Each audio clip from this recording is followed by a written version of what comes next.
The wind rolled over the high plains like the growl of something ancient and hungry. It bent the yellow grasses flat, scraped dust across the bare sandstone ridge, and shrieked against the rusted weather vane atop Enoch Graves's barn. Inside the ranch house, the fire snapped, but did little to ease the chill that had settled in the bones of the man sitting beside it. Enoch sat hunched in his worn leather chair, one leg propped up on a stool, wrapped in burlap. He poured 2 fingers of rye into a tin cup and let it sit untouched in his calloused hands. He hadn't drunk whiskey in 6 years, but something about the way the clouds blackened the eastern sky made him think tonight might be different. The year was 1884. Most folks called this stretch of Colorado territory Forgotten Land, a place the railroads had passed by, where the law wore out its boots trying to matter, and where ghosts of old sins still whispered through the canyons at dusk. Enoch had come here after everything went sideways in Cheyenne, after the boy, after the badge. A low metallic rattle drew his eye to the porch. He stood limping slightly and opened the front door, just wide enough to peek out. A leather satchel lay hanging on the gate hook, wet with fresh rain, bearing no mark, but a bone-handled knife stuck clean through the flap. Enoch cursed under his breath. That knife wasn't just steel, it was a message, ornate handle carving of a snake, coiled around a child's doll, the same damn symbol he'd seen 10 years ago, on a girl left dead behind a saloon in Dead Man Gulch. A symbol he'd sworn he'd see again, before he died. He stepped onto the porch. The knife was clean, too clean. Whoever left it knew where he lived, and wanted him to know they hadn't forgotten. That's when he herded hooves. Not 1 horse, not 2. 7. They came out of the storm like wraiths, cloaks pulled tight, silhouettes sharp against the dying light. They didn't ride like townsfolk or farm wives. They rode like soldiers, tight formation, purposeful pace, no wasted motion. The kind of ride you only make when you know someone's chasing you and hell's close behind. Enoch didn't move. He just watched from under the brim of his hat as they approached. The leader peeled away first. A woman striking, even soaked to the bone, her auburn hair clinging to her jaw, her riding coat torn but expensive. She didn't ask to approach, she simply did. "Evening, sir," she said, voice cutting through the wind like fence wire. "We need shelter, just for the night. The storm's turning." Enoch studied her face. It was the kind of face used to being obeyed, not pitied. Behind her, 6 more women remained, mounted eyes, down hands near their saddlebags. He noted their horses, sleek, well-shod, brushed, even in the rain. These weren't runaways. Ain't nobody rides this far west, just to get out of the rain, Enoch said. The auburn-haired woman gave a practiced smile. "We're headed toward the Rio Grande. Misjudged the storm. We can sleep in the barn if it makes you more comfortable. I don't recall inviting anyone into my barn." "No, you didn't," she said calmly. "But we don't intend to die in this storm either. So either we take shelter, or we dig in somewhere on your land. You look like a man who prefers not to have strangers freezing to death on his property." He had to admit, she had nerve. "Name's Geneva Wynne," she added. "Widow. My companions are likewise bereaved. We're on our way to new lives." She said the words like a woman telling half a truth. Enoch's gaze drifted to the satchel, still swinging from the gate. "You leave that?" he asked flatly. Geneva's brow barely twitched. "No, sir.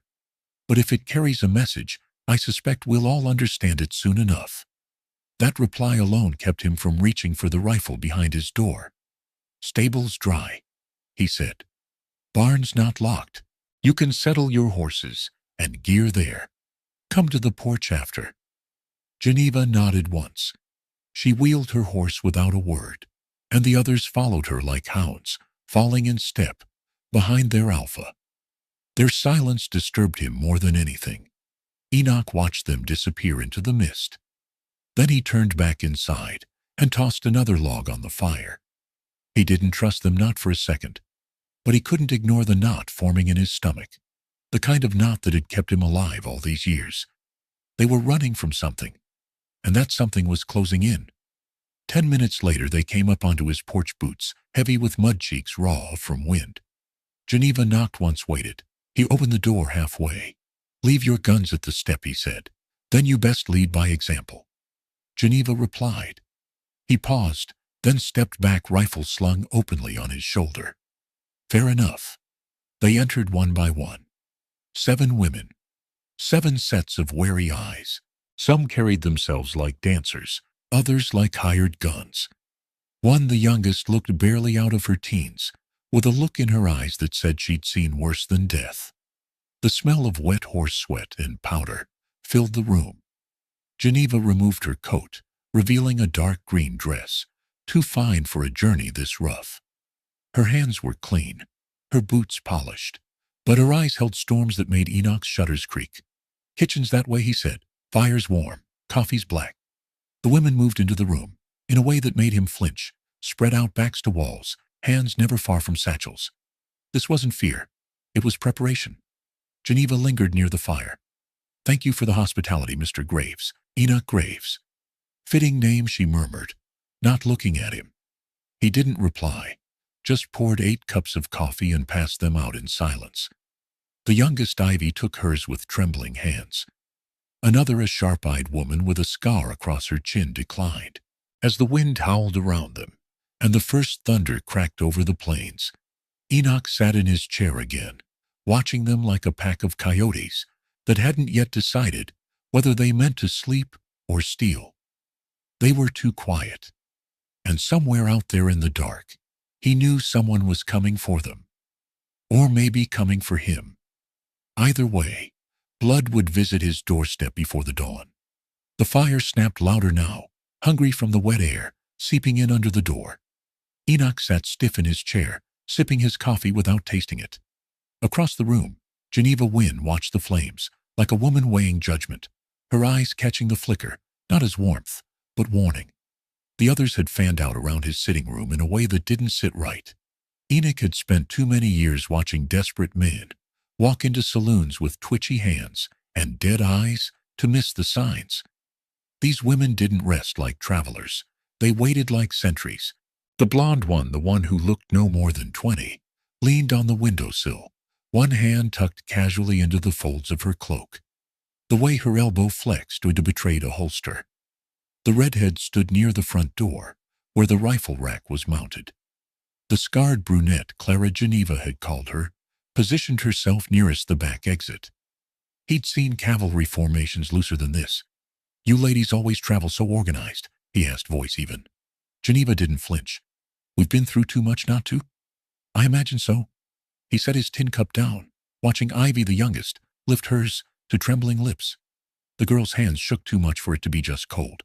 She hadn't spoken since entering the house. Enoch leaned back slightly, feeling the weight of the small revolver tucked into the back of his waistband. He didn't trust the shotgun by the door. Not tonight. Where'd you ride in from? He asked. Geneva said you were headed to the Rio Grande. From where the women exchanged glances, subtle, but not subtle enough. North, Geneva answered. Through Cheyenne. Picked up Clara in Pine Bluffs. That's so. He scratched his beard slowly. I heard there was a fire in Pine Bluffs. 2 buildings gone. We saw the smoke, Clara said smoothly. Didn't stop. But Ivy dropped her cup. The clatter of tin against floorboards made everyone flinch. Enoch rose without a word and picked it up, watching the girl's pale face. She was crying now, not loud, but tears rolled steady. Long ride, Geneva said, trying to cover the moment. She's exhausted. Exhausted ain't the word I'd use.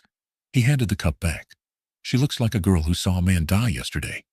Geneva stood up straight, her expression unreadable.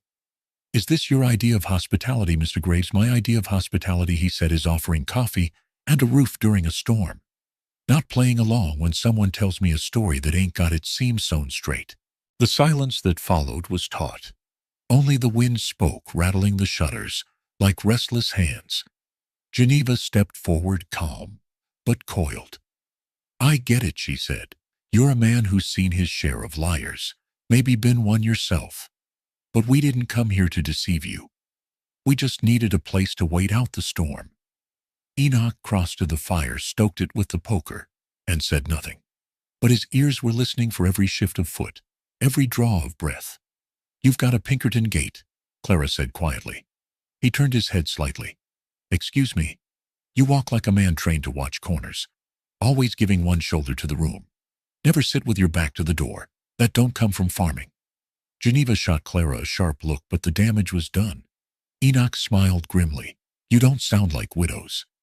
We're not helpless, Geneva admitted. That doesn't mean we're dangerous. Don't it? Clara took a slow step toward the mantel. Her hand grazed the edge of a brass candlestick, but her eyes never left Enoch's face. There's a man behind us. We don't know how far. But if he catches us, what happens here will be a stain on your walls. No amount of time will clean. Enoch felt it then, the flicker in his chest, the part of him he'd buried under years of dry soil and half-forgotten regrets. It was the same flicker he'd felt once in Abilene, when he pulled 3 girls from a wagon, bound for Nevada, and left their captors buried in shallow graves. I know that look, he said softly. I've seen it in women they said were lying, until we found the bones. Geneva's jaw twitched ever so slightly. You're not headed for the Rio Grande, he continued. And you didn't misjudge the storm. You brought it with you. No one moved. And you didn't just take money from someone, he added. You took something that bought time. You took something that made people panic. You don't know what we did, Geneva said quietly now. But I will, Enoch said. I always do. A knock came at the rear wall. 3 quick raps, like a signal. Clara turned on her heel instantly. Joelle, she muttered, and was gone through the back hallway. Geneva moved to block Enoch's path. She's been sick, she said. Took a fall off her horse a day back. You got wounded riding and didn't say a word. We don't ask for help easy, Geneva said. Not anymore. He stepped past her anyway. Back in the mudroom, he found Clara on her knees, beside a woman who had collapsed halfway through the back door. Her riding cloak was soaked with blood. Bullet grazed her side, Clara said. Infected. We didn't have time to clean it proper. Enoch knelt beside Joelle. The wound was angry, red hot, to the touch. Edges swelling. She was barely conscious. Someone took a shot at her. They took a shot at all of us, Clara said. Enoch stood. Get her on the table. I've got carbolic and thread. Geneva came in behind him. Her face had lost its chill. You'd help? He stared at her hard. I don't let folks die in my house, not even liars. As Clara carried Joelle inside, Geneva lingered. There are bad men, Mr. Graves, she said softly. And then there are the ones who pay them. The ones who never get their hands dirty, but their ledgers are written in blood. We tried to expose them once. No one listened. So we took what they care about, their money. And now they're coming. You expect them tonight soon? He nodded. Then we'll need more firewood. And I'll need to check the floorboards. Geneva tilted her head. Why the floor? Because that's where I keep the things I swore I'd never need again. But I was wrong. The storm had settled into its rhythm.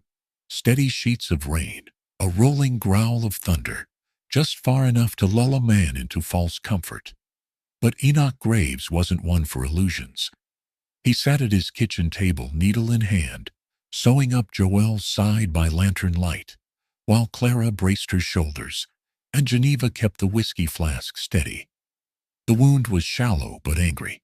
Pus and fever sweated out of the flesh, and Joelle moaned under her breath, her body fighting something it had no name for. Infection was a harder killer than bullets in this land. You've done this before, Geneva said softly. I've stitched up worse, Enoch replied. Men gutted from Bowie knives, railroad guards shot clean through the gut, and somehow lived another 2 days. Joelle whimpered. Geneva passed the flask to Enoch, who poured a little over the wound, ignoring the hiss of flesh. You're not a Pinkerton anymore, she said. No, he muttered. But some stains don't wash out. When it was done, he bandaged her side with linen, torn from his last clean shirt. The woman was breathing easier now, if only just. She'll need to rest, Clara said. We can't ride tomorrow. You won't, Enoch replied. Not yet. He stepped out to the front room, where Ivy sat on the floor, with her knees hugged to her chest. She hadn't spoken since spilling her cup hours earlier. Her eyes followed Enoch with a mixture of dread and strange trust, as if she somehow knew he wouldn't let her die, not like the others had. He poured her half a mug of broth from the kettle and handed it to her. "You from Cheyenne?" he asked gently. She nodded, not looking up. "Your mama too?" Another nod. "Your mama," he hesitated. "She the reason you ran?" Ivy's lip quivered. The mug in her hands trembled. She tried to speak, but no words came. Just a slow shake of her head. "No." Enoch frowned. "She's still alive." She nodded again, then stopped, her tiny voice barely above breath. "Not when we left." Enoch knelt down beside her. "Tell me what happened." Tears rolled from her eyes silently. "It was a house," Ivy whispered. "Big, red curtains. Men came, gave money. Mama said we'd be safe. But we weren't. Geneva." She looked up. Then she saw it. "She got us out." Enoch's hand clenched at his knee. He'd heard stories like this before. Backroom boarding houses in mining towns that were little more than pens for broken girls. Rail bosses, politicians, traders, all with enough power to make local lawmen look the other way. "Where was this house?" he asked. "On the edge of Cheyenne." But her voice cracked. "We burned it." Clara and Geneva poured kerosene. "Then we took the ledger." That made Enoch look up sharply. Ledger. Geneva had entered the room silently behind him. "We found the madam's books," she said. "Names, amounts, what they paid for, which girls they favored, where they sent them. Christ. It was all there. The judge from Ogallala, the land broker from Abilene, a senator from Denver. All of them. And you took it?" Geneva nodded. "And the poker pot they were fighting over when we arrived. 24,000 in hard cash." Enoch let out a low whistle. "That'd make anybody chase you. They'll kill anyone in the way to get it back. Not for the money, for the names." He walked to the mantel, and removed a faded map from behind a crossbeam. "Show me where you were," he said, unrolling it on the table. "And where you've been since." Geneva traced their path down through pine bluffs, across the back trails, through the Arickaree breaks. 3 days through nothing but rock grass and open sky. A hard ride, a desperate one. "You've been running smart," he said. "Too smart for traveling widows." "We were soldiers once," Clara said from the doorway. "Of a kind, all of us." Geneva added, "We met in a convent camp in Kansas, refuge for women. Survivors, orphans. We started taking in girls no one else would protect. But when the money ran out, the bishop pulled funding. Said redemption should be quiet." Enoch stared down at the map. "And you decided to stop being quiet." Geneva's voice turned to steel. "Someone had to." A flash outside lit the room blue. Thunder boomed seconds later. Then, another light, not lightning. A flicker, small, controlled. A match, perhaps. Clara was at the window instantly. She cursed under her breath. "What?" Enoch asked. She pointed to the ridge west of the barn. "Campfire, just one. Close enough to see us, not close enough to shoot yet." "Scouting party," Enoch muttered. "They're measuring us." Geneva was already moving toward the door. "How many?" "One right that I can see," Clara said, "but he's just bait." Enoch grabbed his rifle from the mantel. "They won't come tonight. Not yet. They want you tired off guard. They'll wait until you think maybe the storm saved you." "They'll find out otherwise," Clara said grimly. "No," Enoch said. "We'll find them." He walked into the next room and pried open a loose floorboard behind the stove. Beneath it lay an oilskin wrap, heavy with iron. He unrolled it to reveal 2 revolvers, a long-barreled Sharps rifle, a box of ammunition, and something else, a badge. Faded, dented, still gleaming under the soot, a small round medallion, bearing the initials USPA. Ivy's eyes widened. "That's not a sheriff's star." "No," Geneva said quietly. "That's Pinkerton." Enoch tucked the badge into his vest. "Used to be. Until they told me to drop a case. Girl gone missing near Trinidad. No one cared. I kept digging. Got me pushed out. Why'd you stop?" He looked out the window, watching the rain trace crooked lines on the glass. "Because I lost a boy in Dead Man Gulch, trying to protect a girl like Ivy. Thought I'd burned out. Thought I'd earned peace." He turned to face them again, the iron weight of memory in his voice. "Then you showed up." Outside, the storm howled louder, as if it had heard the truth. And in the distance, a second campfire flickered into view. By dawn, the firewood was gone. The coffee had turned bitter, and the tension inside the ranch house had curdled into silence. Outside, the storm had broken at least the part made of weather. What was left now was something worse. Still air, unnatural quiet. The kind of hush that predators respected before a kill. Enoch stood at the east-facing window, with his Sharps rifle resting against the sill. He hadn't slept, hadn't sat down, hadn't stopped thinking. Geneva had dozed with her head on her arms for an hour, beside Joelle's cot, while Clara had taken first watch, by the barn eyes, scanning the horizon from the hayloft window. He'd seen it before in Kansas and Nebraska, back when the Pinkertons sent him after the worst kinds of men. Slavers, confidence tricksters, bounty men who turned outlaw the second their badges lost polish. This had that smell again.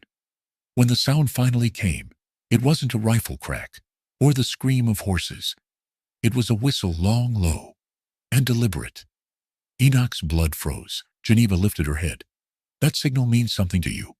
It should. I used to ride with the man who gave it. Clara joined him at the window, her carbine slung across her chest. One of yours was, Enoch muttered. Name's Malachi Rusk, former detective same as me. Only he got tired of playing hound dog and decided it paid better to be the wolf. Gun for hire, more like a collector, Enoch said. He tracks down what powerful men lose. Livestock, gold, witnesses, girls. Geneva's jaw tightened. You're saying they sent him? I bet my last bullet on it. They heard hoofbeats then. Deliberate, 6, 7. No 8 horses. Trot speed. Coming from the west, the man on point wore a black oilskin coat and rode a tall bay with a white blaze on its brow. The moment Enoch saw him, his stomach turned. Same horse, same man from a decade ago, outside Salt Lake, when they were both still federal dogs, chasing the same ghosts. Rusk didn't change much. Still broad, still cold-eyed, still wore his hat low, like he was expecting judgment any moment, but too mean to be afraid of it. The others behind him were younger, lean, twitchy. Thugs, paid hard and fast. They stopped 20 yards from the porch. Rusk dismounted without ceremony, knelt, picked up a stone, and lobbed it underhand, onto Enoch's porch. It bounced once, then stopped near the door. Tied to it was a white ribbon, the kind you might pull from a child's hair. Geneva stepped beside Enoch. You know what that means? Yes, his voice was hard. It means we're out of options. Clara stepped behind them, loading another round into her repeater. Then, I guess it's time. But Geneva's eyes weren't on the riders. They were on the barn. Where's Ivy? Enoch turned toward the door. She was with Joelle. No, Geneva said, already moving. She slipped out. I saw her go. Enoch cursed and grabbed his coat. She went to the barn. Why would she? She's got the ledger hidden there, Clara snapped. She thinks if she burns it, they'll stop. Geneva's face went pale. We have to stop her. But by the time Enoch threw open the door and sprinted across the yard, it was too late. Rusk's men had fanned out, 2 of them already circling the barn. The door had swung open, and Ivy stood there barefoot in the mud, clutching the leather-bound book, like it was a holy text. One of the men grabbed her. No, Geneva screamed, firing her pistol once. The bullet hit the post, just beside the man's ear. He froze, knife still at Ivy's throat. Rusk held up a hand. Easy, boys, he called out. Let's not waste the merchandise. That word turned something inside Enoch to fire. He stepped forward slowly, rifle aimed low. I thought you were better than this, Malachi. Rusk grinned, slow and bitter. And I thought you were dead. Or farming sheep somewhere in Dakota. I'm not farming anything but ghosts these days. You always were sentimental, Rusk said. Look where it's got you. He jerked his chin toward Ivy. I don't care about the girl, just the book. Give it to me and we leave. She's holding it, Geneva said, stepping beside Enoch. Then take it from her. No, Geneva said. You want it, you'll have to kill us all. Not necessary, Rusk said. Just her. Ivy trembled, the book pressed tight to her chest. Last chance, Enoch, Rusk said. Hand her over. I've got a bigger list than she does, and I'm not afraid to add names. Enoch's voice was like stone. Then start with mine. And he fired. The shot cracked like thunder, the bullet catching Rusk's man in the thigh. Ivy dropped low. Geneva lunged forward and pulled her back. Gunfire exploded across the yard. Rusk ducked and rolled behind a wagon wheel. Clara fired from the porch, hitting one of the riders who'd flanked right. Geneva dragged Ivy into the barn, while Enoch dropped to one knee and reloaded. The thunder rolled again, but it wasn't the sky this time. It was justice, old, bitter, and burning hot. The air was filled with smoke cordite and the iron stink of fear. The shootout had turned the quiet Colorado dawn into a battlefield. Bullets chewed into the porch railings, shattered windows, and dug splinters out of the barn door, like angry bees. Enoch Graves fired from behind the corner post of his front porch, his long Sharps rifle booming like a cannon. Each shot he took was deliberate, controlled. He wasn't spraying bullets, he was ending threats. Across the yard, Clara crouched behind the stone well, fending off a flanker. Her repeater bucked in her hands as she took out one man with a clean shot to the chest. Another ducked and rolled behind the horse trough, answering with his pistol. Inside the barn, Geneva and Ivy huddled behind a grain cart. Ivy was crying but holding onto the ledger like it was life itself. Geneva's pistol was down to 2 rounds, and she could hear the shuffle of boots outside the rear door. "They're coming," Ivy whispered, wiping her tears. "They've always been coming," Geneva said, cocking her pistol. "This time we don't run." The rear door burst open, and Geneva fired. One bullet. It caught the first man in the throat. The second froze for half a heartbeat, and that was long enough for Clara, who had circled behind, to bring him down with a shot to the spine. Enoch shouted from the porch. Rusk's retreating regroup at the barn. Geneva peeked through the slats. Rusk had pulled back, with 2 remaining men. The rest were down or crawling through the dirt. The collector himself was bleeding from a graze to the shoulder, but he was smiling. A cruel, knowing smile. "That bastard's planning something," Geneva said. Clara and Enoch met them inside the barn. Joelle had roused, barely conscious, propped up on sacks of oats. "He's not done," Enoch said. "He's just playing it out, waiting for us to panic." "No chance of that," Clara muttered. But then they heard it. A scream. Not from outside, from the loft. Geneva's heart stopped. Sylvie? The missing woman, the one who hadn't fired a shot all morning. The one who'd vanished just before the fighting began. They rushed up the ladder. Sylvie stood with her arms raised. Rusk had her by the throat, dragging her toward the edge of the loft, with a pistol pressed to her ribs. "How the hell?" Enoch growled. "There's a side door into the hayloft," Clara said, "hidden behind the tack wall." "I told you," Rusk snarled. "I always collect." Geneva stepped forward slowly, her hands empty. "Let her go, Malachi. She's not part of this, isn't she?" He smirked. "She's been part of it longer than you know." Sylvie's eyes filled with tears. "I didn't tell him where we were. I didn't. I swear." Rusk's grin widened. "No need to lie now, sugar. They already know." Enoch raised his rifle slowly, but Rusk yanked Sylvie in front of him like a shield. "Don't bother, Graves. You're good, but not that good." Geneva spoke calm and sharp. "You're bleeding, Rusk. You're down to 2 men. We've got 4 guns, and nothing left to lose." "You're wrong," Rusk hissed. "You've got that girl." He pointed to Ivy, who had just reached the ladder's base, watching in horror. "She's worth 100 times more than any bounty. Her story burns empires." Geneva stepped between them. "That's why we're here." Rusk shoved Sylvie forward. The woman stumbled, then twisted suddenly, driving her elbow back into his ribs.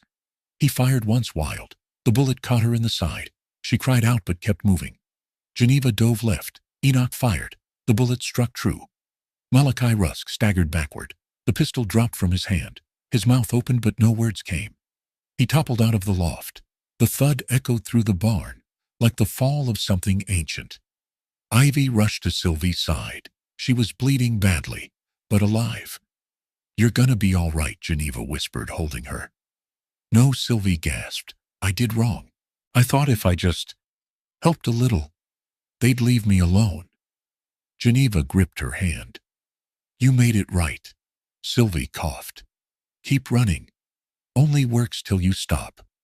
She closed her eyes and didn't open them again. Outside, the storm had passed. Only the quiet remained. Enoch stepped out into the muddy yard. Rusk's last 2 men had fled on horseback, too wounded or too afraid to fight anymore. The blood soaked into the earth. It would rain again soon. It always did. He looked toward the hills, toward the road. The past was dead, but something better had survived. The sun rose low and red across the plains, dragging long shadows across the blood-soaked yard.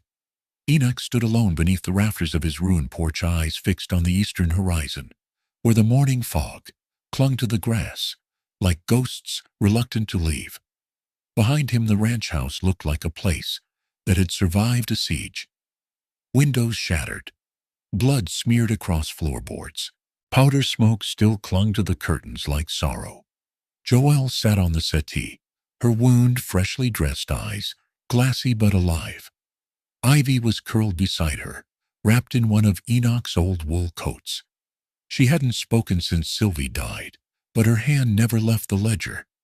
Geneva and Clara moved with the quiet competence of women who'd cleaned up after battle before.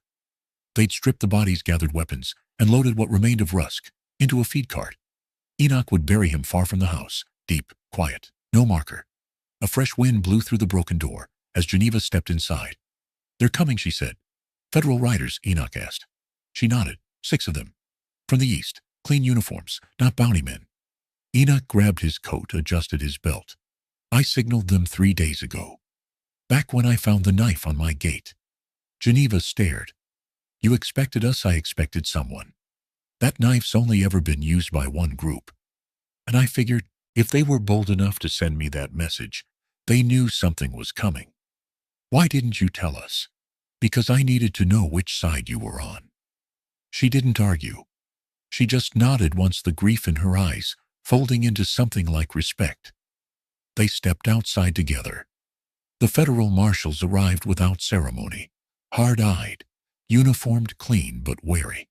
Their leader, a tall black man with silver stripes and quiet authority, dismounted first and approached Enoch with a nod. "Marshal Tilson, U.S. Justice Department. You the one who sent the signal from 3 Stones Post?" "I am," Enoch replied. Tilson looked around at the carnage. "Looks like you handled most of the work yourself." "I had help." He gestured to the barn where Clara stood beside the wagon, loaded with recovered weapons.